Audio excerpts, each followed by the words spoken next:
Although it may reference places such as Maine or family structures resembling real events, the story itself is fictionalized and dramatized for the purpose of long-form storytelling. Any resemblance to real people, living or dead, or actual events is purely coincidental. Maine, with its rocky coastline and dense northern forests, is often remembered for its breathtaking beauty. Tourists speak of the rolling Atlantic waves, the pine-scented air, and the small, friendly towns where everyone seems to know one another. Yet behind this postcard charm, history has carried shadows. Remote rural communities in the 1800s and early 1900s often lived in isolation, cut off from the wider world. Travel was slow, letters took weeks, and in certain far-off valleys or wooded enclaves, families created worlds of their own. These private worlds sometimes grew strange, bound more by secrecy than by sunlight. The family at the center of this story lived in one of those hidden corners. Their farmhouse stood miles away from the nearest village, with no paved roads leading to it until decades later. For outsiders, it seemed like a simple homestead, a weathered wooden house with smoke curling from its chimney, animals in the yard, and fields patched together with rough stone walls. But behind those walls lay generations of whispered unions, cousin marrying cousin, until the branches of the family tree bent inward upon themselves. The tale begins with a man who would one day be whispered about in town squares and back porches, a man whose 3 wives were all his cousins. He was born into a life where secrecy was inherited like an heirloom. From the day he could walk, he was surrounded by family members who looked eerily similar, who carried the same sharp cheekbones, the same cold blue eyes, and the same narrow gait. To a child, this was normal. He knew no other world. To outsiders, the resemblance was unsettling, though they rarely stayed long enough to see it clearly. In rural Maine, neighbors might live 5 miles apart, separated by forests and streams. Families became their own small nations, bound together by survival. A single bad harvest, a harsh winter, or an illness could devastate them, and so loyalty was demanded. Marrying outside the family meant risk. Outsiders brought unknown customs, values, and sometimes judgment. Within the family, everything was controlled. The land stayed in their name, secrets stayed buried, and obedience was enforced by tradition. It was in this atmosphere that the young man grew, never questioning why cousins were treated as the only acceptable partners, never daring to ask why people in town looked at his family with quiet unease. Yet rumors spread. In the nearby village, older residents whispered about that family up north, shaking their heads, but rarely speaking too loudly. Some said they kept to themselves because they were proud. Others hinted it was because they were hiding something darker. Children in the village were told not to wander near the homestead, not because of danger in the usual sense, but because of an unspoken dread that clung to the family name. It wasn't unusual for isolated Maine families to be secretive, but this one carried a reputation too heavy to ignore. The man's parents never spoke openly of the family tree, though every name and relation was carefully recorded in a thick leather-bound Bible kept on a shelf above the hearth. It contained births, marriages, and deaths stretching back generations, and if one traced the names carefully, the pattern emerged: cousins marrying cousins, again and again. For them, it was not shameful. It was a way of keeping the family strong. For the boy who would become the central figure of this story, it was simply destiny. By the time he reached his teenage years, the expectations were already clear. While other boys dreamed of adventure or trade, his path was predetermined. His parents and uncles spoke of keeping the blood pure, a phrase that weighed heavily in their household. At the time, he did not understand the cost of such purity. He only knew it meant that his future wife would not come from outside the family. The choice was not his to make. It was tradition. As he grew older, he began to notice the cracks in this world. Some of his cousins were sickly, prone to illness that lingered far longer than it should. Others bore strange features that townsfolk quietly gossiped about: crooked teeth that seemed too sharp, eyes that didn't quite align, or a gait that looked as if their bodies didn't fully belong to themselves. Still, no one within the house spoke of it. They acted as though nothing was unusual. When an outsider doctor came once to treat a cousin's fever, he left quickly, his face pale, and never returned. The man learned early that silence was survival. He watched as family members smoothed over questions, as they redirected conversations when outsiders pressed too close. Silence was as much a part of his inheritance as the land or the Bible. It wrapped around the family like a second skin. And yet, beneath that silence was a pulse of fear. The family could not completely control the whispers. Farmers in the village talked about how they rarely saw the women in public, how the family bought supplies in bulk to avoid frequent visits. When one of the cousins went missing, it was explained away as a move to another state, though no one ever received a letter or word from them again. Outsiders suspected worse, but no proof was ever found. By the time the young man reached adulthood, he had internalized all of this: the silence, the duty, the secrecy. He did not see marriage as romance or choice, but as a step in a cycle that stretched back generations. His parents had already decided who his bride would be, and she was his cousin. He did not argue. It was the only life he had ever known. What began with that first cousin bride would spiral into a legacy that horrified even the most hardened locals, a story that future generations would uncover with shock and disbelief. This introduction, however, is not about the marriages themselves, but about the soil in which they took root.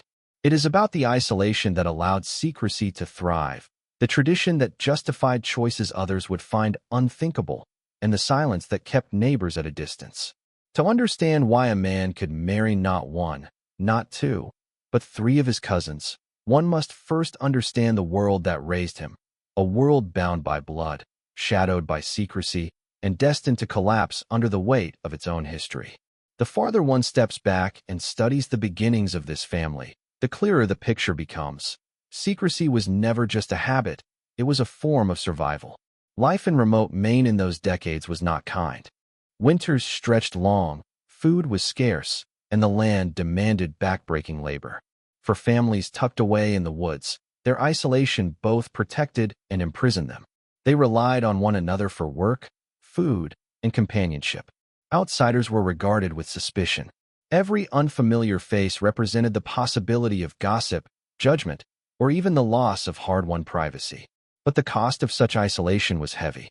When families turned inward too long, boundaries began to blur. What might have begun as a rare cousin marriage to preserve land and wealth turned, over generations, into something darker, a deliberate pattern. To those inside the family, it was seen as loyalty, a way to strengthen their own bonds. To the outside world, it became a horror story in the making. The young man at the heart of this tale was a child of both privilege and prison. He inherited land that would feed him, a home that would shelter him, and a family that would never abandon him. Yet he also inherited the cage of tradition. By the time he was 16, the cage had closed completely. His elders spoke of marriage not in terms of romance or choice, but in hushed discussions of who would keep the bloodline strongest, who would continue the family's unbroken circle. This was not the kind of marriage celebrated in town with grand parties or church bells. The family preferred private ceremonies, often held in the farmhouse itself. The Bible that contained their lineage also doubled as the book upon which vows were sworn. Few outsiders were invited, and fewer dared to attend. The whispers in town grew stronger each time word spread of another cousin union, but nothing changed.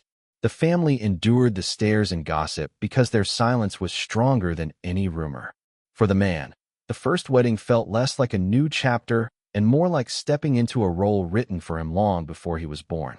His bride was his cousin, someone he had known since childhood. There was no mystery, no discovery. The two had shared meals, chores, and summers chasing fireflies in the yard. Marriage between them was not shocking. It was simply the way of things.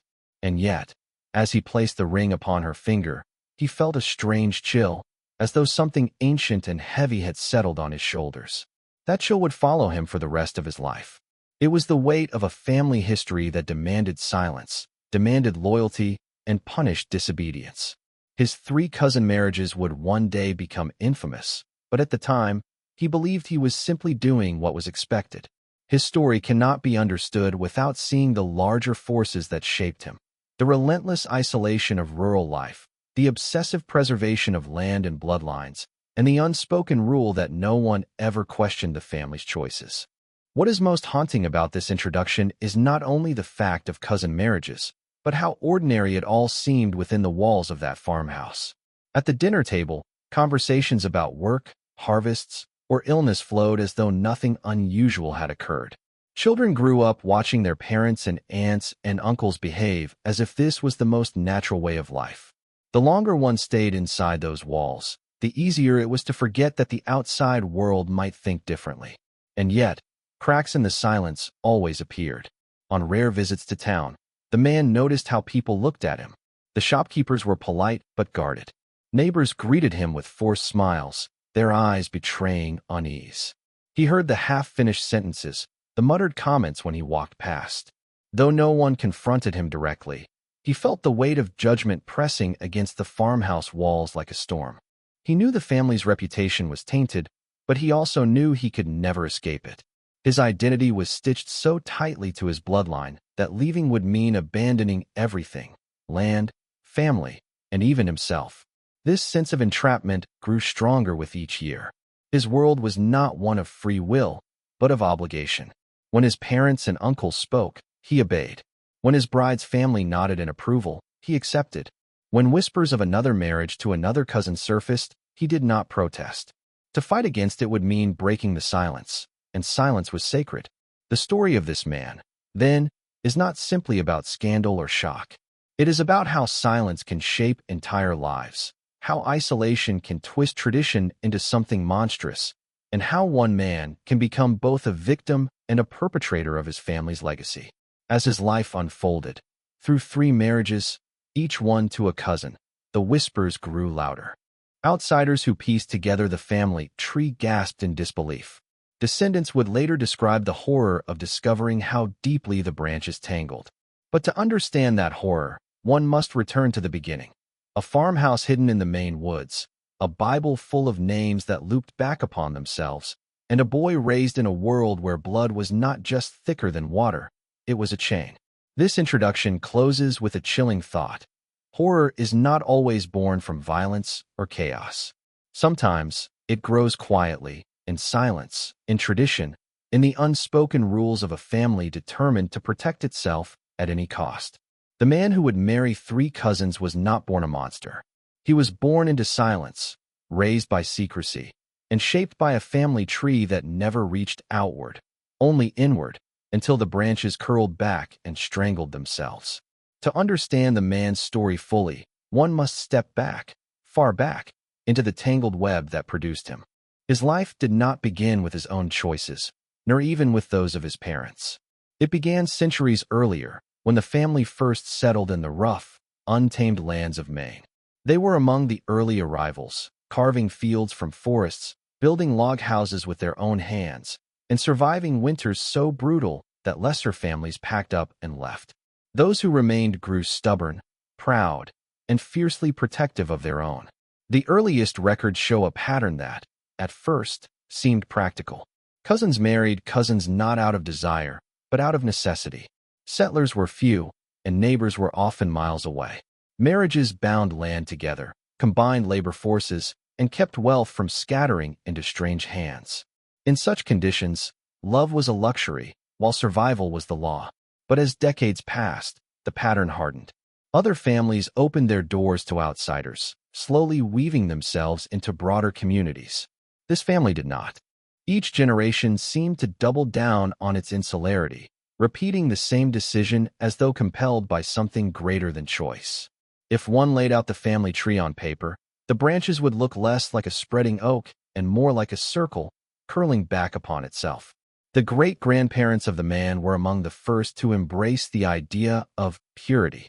To them, blood was not just inheritance, it was identity. They feared that outsiders would dilute it, weaken it, or bring shame. The Bible on the farmhouse shelf became more than a religious object. It became a map of blood. Names were written with meticulous care, marriages recorded with pride, and children tallied like evidence of strength.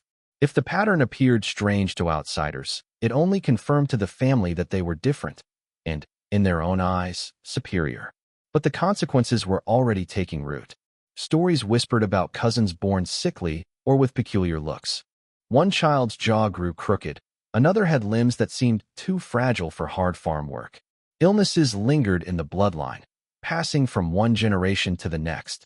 Yet within the family, these were never spoken of as curses of inbreeding. Instead, they were blamed on the harshness of Maine's winters, the cruelty of fate, or the wrath of God. Silence covered what could not be admitted. By the time the man's grandparents took control of the farmhouse, the web had tightened further.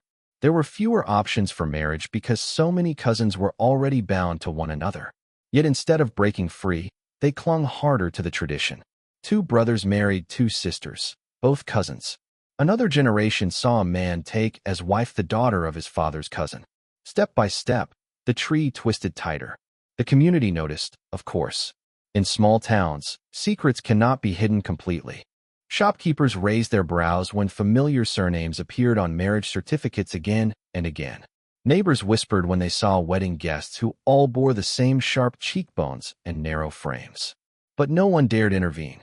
The family was private, proud, and unwelcoming to outsiders' judgment. Their farm provided their food, their barns sheltered their animals, and their lives were lived behind closed doors.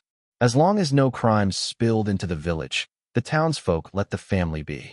For the man's parents, this web of interwoven bloodlines was not shameful, but sacred. They grew up watching cousin after cousin wed, and they believed themselves stronger for it. They taught their children that outsiders were untrustworthy, that true loyalty lay in kinship. At night, when storms howled against the walls of the farmhouse, the lesson was repeated. We survive because we stay together. We stay strong because we keep to our own. What they never acknowledged aloud was that this togetherness came at a cost. Some cousins never married at all, considered too fragile or too strange. Others died young, carried off by fevers that seemed to strike only their family. The web that was supposed to protect them had begun to strangle them, though no one within dared to name it. By the time the man was born, his fate was already sealed by the choices of ancestors he had never met.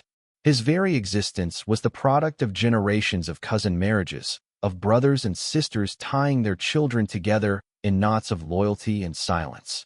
To him, it was not strange to call his wife cousin, because every woman in his family was, in some way, related.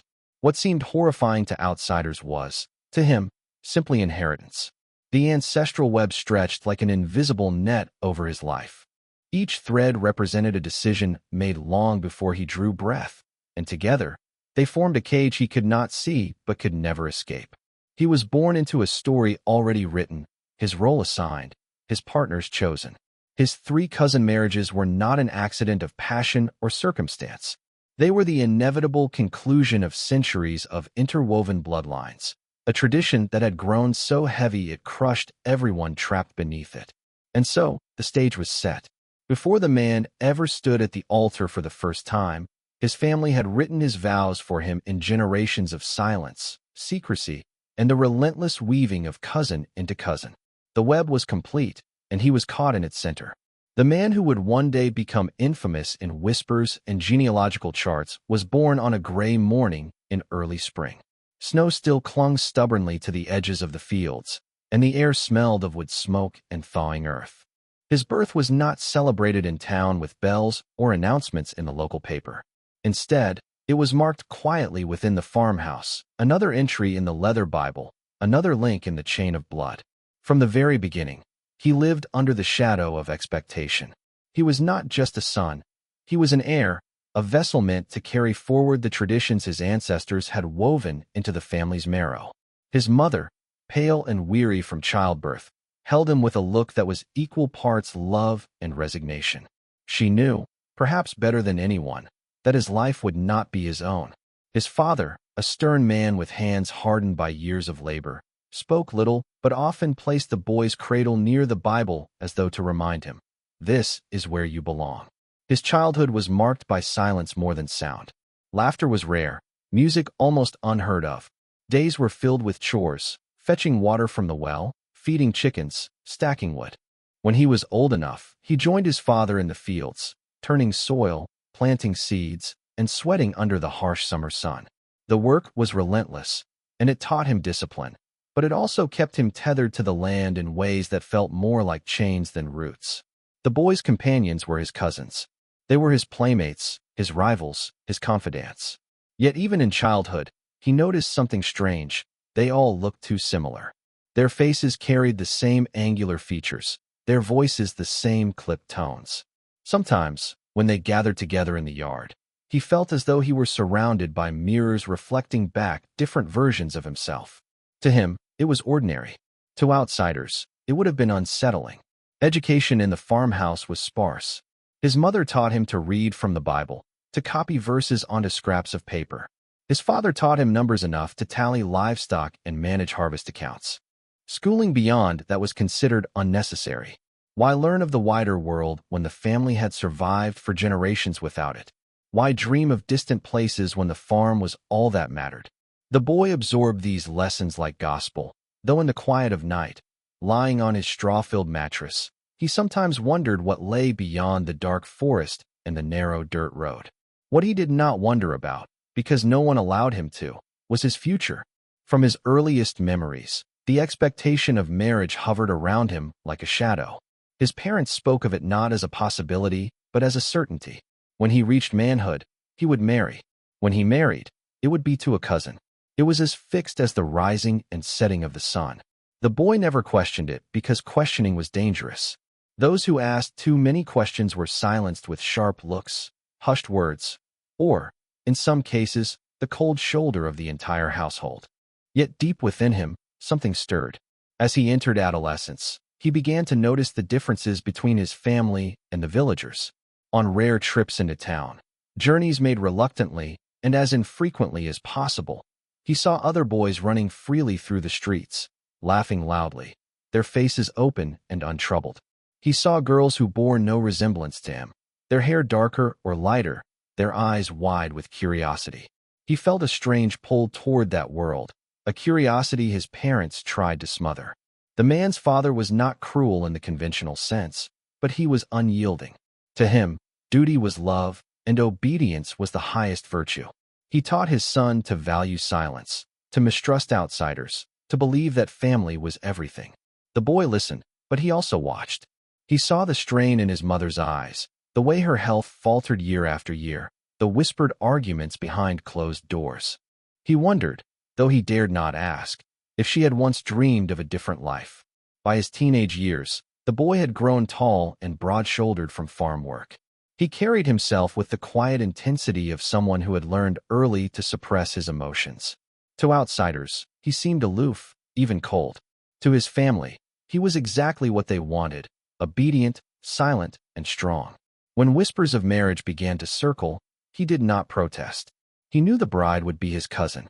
He knew the ceremony would be private, held within the farmhouse walls. He knew his life was following a script written generations before he was born. But deep inside, there remained a small flicker of unease.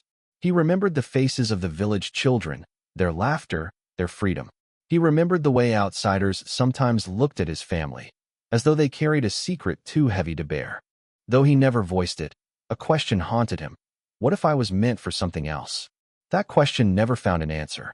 The family's silence was too strong, its grip too tight. By the time he reached adulthood, the flicker of unease had dimmed into resignation. He was a man born into shadows, shaped by silence, bound by blood. His 3 cousin marriages were not the product of chance or passion.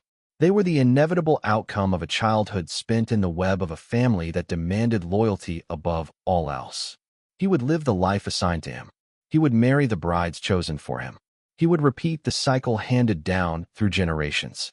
And though whispers in town would one day call his story horrifying, to him it was simply the only story he ever knew. The first marriage came sooner than the young man expected. He was barely into adulthood when his parents began to speak of duty in more direct terms. His bride was already chosen, his cousin, a girl only a year younger than him, who had grown up in the same farmhouse, shared the same childhood games, and eaten at the same table. To outsiders, the idea of marrying someone so entwined with one's life might have seemed absurd, but to the family, it was natural. It was tradition. The preparations were quiet, almost secretive. There were no invitations sent to distant relatives, no joyful gatherings in town. The wedding would take place in the farmhouse parlor, with only a handful of family members present.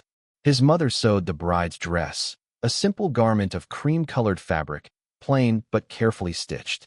His father polished the family Bible, the same one that had recorded generations of cousin marriages before. The parlor was decorated with wildflowers gathered from the fields, their bright colors the only hint of celebration in an otherwise muted event. On the day of the ceremony, the atmosphere was heavy with expectation. The bride stood nervously by the hearth, her hands clasped tightly, her face pale. She knew, as he did, that this marriage was less about love and more. Days were spent tending to the endless work of the farm, milking cows, weeding gardens, repairing fences. Evenings were quiet, filled with the sound of the wind through the pines or the distant call of owls. There was little affection between them, not out of cruelty, but out of a kind of emotional numbness. They were cousins, bound together because tradition demanded it, and neither knew how to be anything else. Over time, cracks began to appear. The bride grew restless, longing for something beyond the walls of the farmhouse. She had seen glimpses of the outside world on rare visits to town and wondered what her life might have been if she had been allowed to choose differently. Her husband, though silent, carried his own unease. He noticed her distance, her quiet sighs, the way her gaze lingered on the horizon when she thought no one was watching. But neither spoke of it. Silence was the rule. The first cousin marriage cemented his role in the family's legacy. He had fulfilled his duty, carried forward the tradition, and become another link in the chain. Yet beneath the surface, a storm was beginning to gather. For the bride, the marriage felt like a cage. For the husband, it felt like an inheritance he could never escape. Their union, meant to strengthen the family, instead sowed seeds of discontent that would grow with time. This first marriage would not be his last. It would be the beginning of a cycle that spiraled deeper into the family's twisted web, binding him not to one cousin, but to three. And though the farmhouse remained silent, the whispers in town grew louder, each union feeding the legend of Maine's most horrifying family tree. The first marriage, fragile from the start, did not last as the family hoped. Within a few years, the weight of obligation wore the couple down. The bride, once quiet but compliant, began to resist in small ways, hesitating to follow instructions, avoiding her husband's gaze, withdrawing into long silences. Rumors swirled within the family itself. She had grown bitter, perhaps even resentful of the life forced upon her. For a household built on silence, her discontent was dangerous. The man, though stoic, felt the distance too. His wife was his cousin, his partner in name, but not in spirit. The bond between them had never been love, only tradition, and tradition was a poor foundation for intimacy. Their arguments were hushed but sharp. She spoke of leaving, of going to town, of finding a life where she might be more than a wife bound by blood. He responded with frustration, reminding her that leaving meant betraying the family and everything it stood for. Tragedy struck before the conflict could reach its conclusion. One winter, his wife fell ill with a fever that burned through her body like wildfire. The farmhouse was isolated, doctors were far away, and family members mistrusted outsiders anyway. By the time help was considered, it was too late. She died in the same room she had been born in, another entry in the Bible, her life marked by silence from beginning to end. Her death left the man shaken, though not in the way outsiders might expect. Grief mingled with a grim awareness. The family would not allow him to remain unmarried for long. A widower was unfinished, incomplete. Within months, whispers began again, this time of another cousin, a different branch of the tangled tree. She was younger, healthier, and, most importantly, available. The wedding to his second cousin bride carried a strange air of déjà vu. The ceremony was quiet, private, and shadowed by the memory of his first wife. Yet the family treated it as renewal, a restoration of the cycle. His new bride entered the farmhouse as though stepping into the role vacated by another, her life folded into his without question. But the cracks that had haunted his first marriage followed him into the second. The man was bound by duty, not affection. His new wife, though obedient, could not ignore the whispers that haunted the family in town. The gossip about cousin marriages, the uneasy stares. She bore the burden silently, but deep down, resentment festered. What was meant to preserve the family's strength instead became a source of betrayal, both to the individuals forced into these unions and to the children born from them, destined to inherit the same tangled legacy. This second marriage, like the first, was not a blessing but a continuation of tragedy. It was another turn of the wheel, another tightening of the ancestral web. The man had fulfilled his duty once more, but with each step deeper into the cycle, the shadows around him grew darker, and the family's horrifying legacy became harder to ignore. By the time the man's second wife passed into memory, the whispers in town had grown too loud to ignore. Shopkeepers raised their brows when he came in for supplies. Mothers pulled their children close as he walked by, and neighbors muttered behind closed doors. Yet inside the farmhouse, the cycle continued as though nothing had changed. The family did not care about rumors. Their only concern was that tradition remained unbroken. It was not long before talk of a third marriage surfaced. The chosen bride was another cousin, younger still, barely into womanhood. To refuse would have meant exile, and exile was considered worse than death. The ceremony was the most subdued of all. There was no excitement, no semblance of joy, only resignation. The Bible was opened, vows repeated, and another name written beneath the others. The family treated it as nothing more than routine, another thread woven into the already tangled web. Life with the third wife was heavier, darker. The man had grown hardened by loss, shaped into someone colder, more resigned. His bride, though dutiful, carried a quiet sadness. She bore children, adding new names to the family Bible, but even these births were not celebrated as in other households.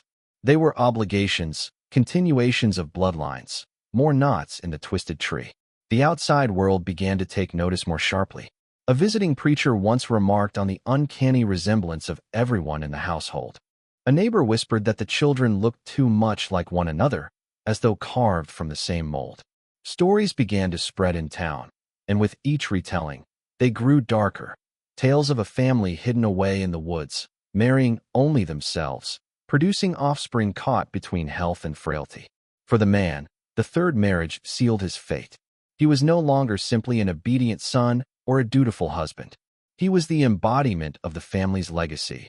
The man who had married 3 cousins, who had carried silence to its extreme, who had bound himself so tightly to blood that he could never be free. The farmhouse, once merely a home, now stood as a symbol of the family's horror. Its walls held the weight of 3 cousin brides, 3 unions that outsiders would one day call monstrous. And yet, within those walls, life continued as it always had. Chores, meals, silence. The horror was not in sudden violence or chaos, but in the quiet repetition of tradition, generation after generation, until even love itself had no place to grow. For decades, the farmhouse and its inhabitants remained hidden in plain sight. Outsiders saw only fragments: a man buying flour in bulk, children who all looked eerily similar, women who rarely left the property. But whispers cannot remain whispers forever.